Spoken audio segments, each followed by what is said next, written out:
welcome back to Misha Fitness. I am so happy that you're here. Today we're going to talk about something kind of deep, kind of heavy. So what I would like for you to do is grab a snuggly blanket, a stuffed animal, a fur baby, just something to snuggle with. I actually got this blanket from One Blood when I gave blood, and for whatever reason, it is the comfiest, snuggliest thing I have ever been wrapped in. It is fantastic. Yes. So let's talk about isolation, right? If there's a Venn diagram of depression, anxiety, trauma, and weight, in the middle of that is isolation, because all of those things keep us isolated. Depression lies to us, tells us nobody loves us, we're a burden, nobody wants to be around us, right? Anxiety tells us that people are talking about us. They don't like us. They really don't like us. Trauma tells us that everybody's out to get us, that no one is safe. And all of these they're lies. They're lies to keep us emotionally safe. Isolation is a unhealthy coping skill.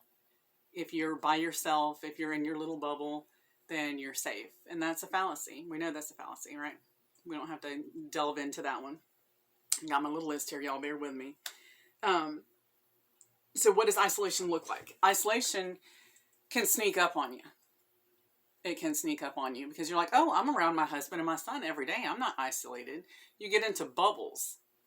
I go to work. I'm not isolated. Are you having lunch with your friends like you used to? Are you going to the gym like you used to? Maybe going to the movies with your friends? Are you getting out of your bubble? Because you can isolate with people. For me, I have a benchmark. If I don't hang out or talk with my friend Tammy in 2 weeks, I know that I'm isolating. And I understand life can get the better of us and our schedules don't match up all the time. But if I haven't talked to her in 2 weeks, then yeah, something's happening. And we're going to talk about benchmarks a little later on as how to identify when we're isolating. So what are the benefits of isolating? Well, there's one benefit that's kind of hard to talk about. Right? Every human behavior has a gain, or else we wouldn't do it. When you isolate, you don't get arguments about your rationale. You know, oh, nobody likes me. Everything is just so scary. And you don't have your best friend. You don't have your boss. You don't have your sister saying, really? You don't get challenged. So you can believe that and you can continue on with that thought process, which is an unhealthy thought process. So that's one benefit of isolation. The other benefit of isolation is it fuels low motivation. People don't have expectations of you if you're not around people. And it makes it easier, especially with depression, to not fuel the fire of, well, I'm just a burden, right? If you're not around anybody, you can't burden anybody. Again, that's the lie part of depression. People will tell you if you're a burden to them. I promise, they will tell you. They might not outright tell you, hey, you suck. I don't want to help you anymore. They'll quit answering texts. They'll have space between texts. They won't call you as much, all those different signals. But the majority of people are not going to feel burdened by you or your mental illness. One way to get around this and make sure is when you are talking about trauma, anxiety, anything deep, is to ask them, do you have the mental capacity or the emotional capacity to talk with me about this right now? And if they say no, because people have stuff going on sometimes, don't take it personally. Just, okay, thank you, right? That doesn't mean they won't have time later or they won't have the emotional space later. So that's one way to guarantee you're not being a burden. Make sure that people have the emotional capacity to talk with you when you need help, right? And if you have two friends, chances are literally 50-50 that one of them is going to have the emotional capacity at the time you need help to be able to talk to them, right? Vegas odds, baby. Vegas odds. So depression can be isolating. Anxiety can be isolating. Trauma. Oh my God, can trauma be isolating? All right. Isolation fuels the fire. It really does. It fuels the fire. Weight can be isolating. And that's on either end of the spectrum. And I'll give you a really good example. We went to San Juan in 2017. Beautiful, beautiful. San Juan is a walking city, though. It's a walking city. We went on a cruise with my parents-in-law, who are wonderful. They are just the most beautiful people. They are precious. I keep joking with my husband that if we ever get divorced, I'm keeping them. Like, he can go, but Miss Karen and Mr. Danny, yeah, they stay with me. They went to a coffee shop that was 4 blocks away from where we were, and I couldn't walk that far. I couldn't. My knees were bad at the time. I mean, they're still bad, but I wasn't getting any treatment for them. I was out of breath. I was burning up hot, and I couldn't go. I was excluded because of my weight. There have been times where my sisters have had like girls' days. My friends have invited me places, and depression has not allowed me to open myself up to those experiences. We want to get out of isolation. It doesn't serve us. And so here's how we do it. You ready? You got your snuggly blankie? This is blankie time, man. This is blankie time. First off, you recognize that you're doing it.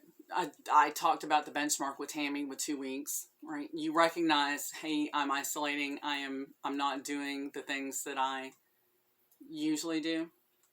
All right? I'm not talking to my friends. I'm not talking to my mom. I'm not talking to my sisters. I haven't gone to Walmart in 3 weeks, if that's your gig. All right. So you recognize that it's happening. Then you look at barriers. What's keeping you from talking to Tammy? What's keeping you from going to Walmart? What's keeping you from going hiking with your friend? What's keeping you? What's the barrier? Is it fear? Is it negative self-talk? Is it low motivation? Okay. And then when you figure out what it is, you tackle that. And again, we're going to talk all about how to tackle those things in future videos. For right now, it's making a commitment. I will talk with Tammy at least once every 2 weeks, period. If I find myself having not done that, then it's time to call my therapist and be like, hey girl, send me around to girl, help me. Have a benchmark, whatever it is. If you are introverted, it's going to be different than for someone who is extroverted. So make it relevant to you. But have a benchmark. Recognize when it's happening. Recognize when you are bubbling up, when you're in your safety bubble with your roommate, with your husband, with your wife, with whoever. And that's the only person you're seeing. Again, that's isolating too. So you're going to recognize it first and foremost. And then you're going to identify resources. So who could you call? Who is that friend that if you just need to be around someone and not isolate, but you really don't want to talk about what's happening, will just sit with you on the couch and watch Bob's Burgers or Sex and the City or The Walking Dead, whatever, who will just sit with you and not ask questions and just be present. Who is that friend? Do you have one like that? Maybe we need to make one like that. Someone who can just be there physically with you. Are you a resource for yourself? Do you like you? If you don't like you, well then why are you isolating? Get away from yourself. Go be with the people. I'm teasing. If you are a resource though. So with this in mind, you can let your friends know, hey, I'm available. If you just want to sit and talk, or if you just want to sit and be quiet, I'm available. You are a resource, not just to yourself, but to others as well. And then you make a plan. And it takes some bootstrap willpower. And I understand that mental illness does not respond to bootstraps. Okay. This is just, I am making a decision and I'm following through with the commitment. And it doesn't have to be a big commitment. You don't have to commit to a birthday party for a 5-year-old where there's going to be 50 people. No. I commit to hiking with my friend Janice every other Saturday for 30 minutes. Or I commit to talking to my favorite cashier at Walmart when I go get my milk and saying hey and seeing how she's doing. Or I commit to, texting my gym bro, seeing if he wants to spot me.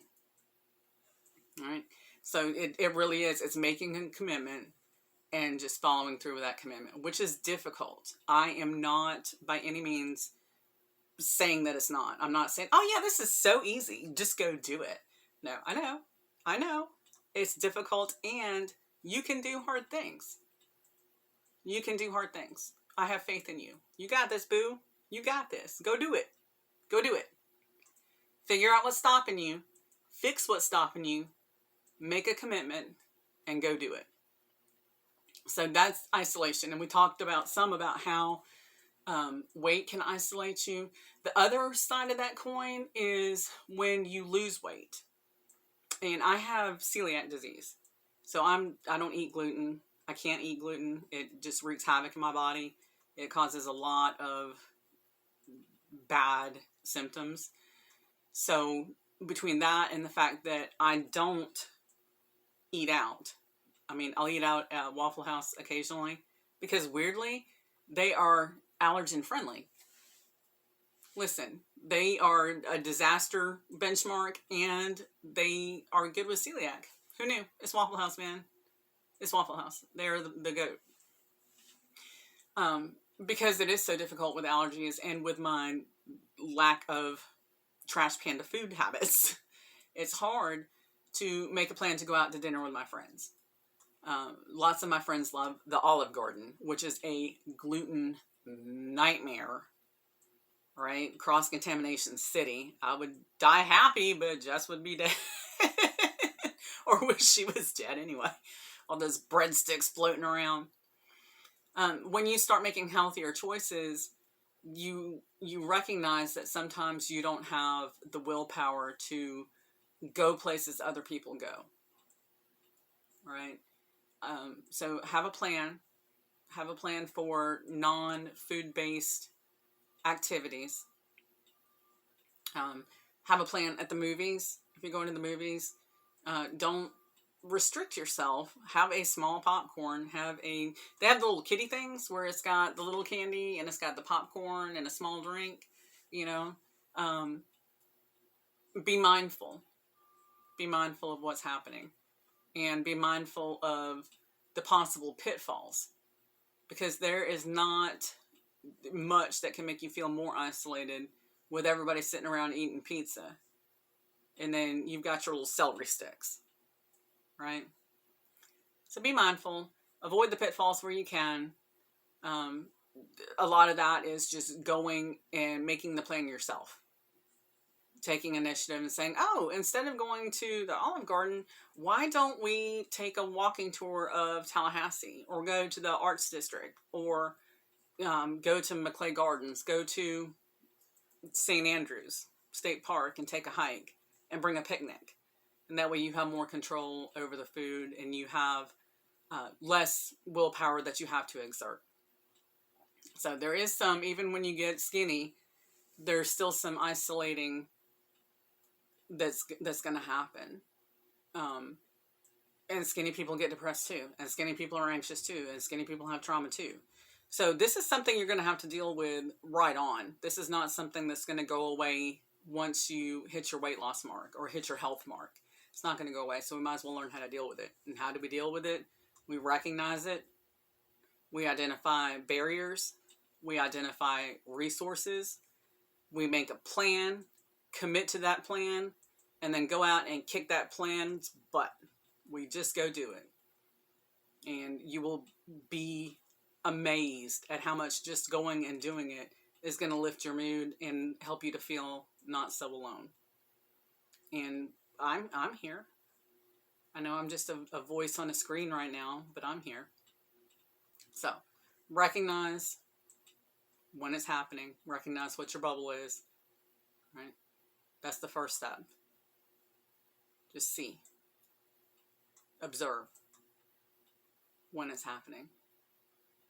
Resources, barriers, plan, commitment, follow through. And I appreciate you guys so much. I appreciate your patience with me. Monday's video is actually going up Saturday because your girl doesn't know how microphones work. So I had to redo part of it. And yeah, it was a hot mess. It was a hot mess. And that's okay. Again, it's a learning process. I appreciate that y'all are with me through the learning process. I appreciate you being here. Uh, our our goals are kind of carried forward for now. We're gonna have a new goal Monday. Since there's the technological hiccup, we're gonna have a new goal Monday. Today's goal, we're gonna have a new fitness goal Monday. Today's mental health goal is to recognize when you're isolating, recognize why you're isolating, the barriers, why it's happening, the resources, make a plan, commit, and follow through. So between now and next Thursday, I want you to have talked to your friend. I want you to have talked to the cashier at Walmart, maybe made a date with your significant other and gone out into public. Do something. Doesn't have to be something big. Just do something. And I love you guys. I really appreciate all your support. You guys are fantastic. And I am here for it. I am here for you. You got this. And I will see y'all Saturday. Weird, I know. Saturday's the new Monday, right? But the new video for Monday will be up Saturday. And then I'll see you guys then. I appreciate you so much. You guys have got this. Y'all rock.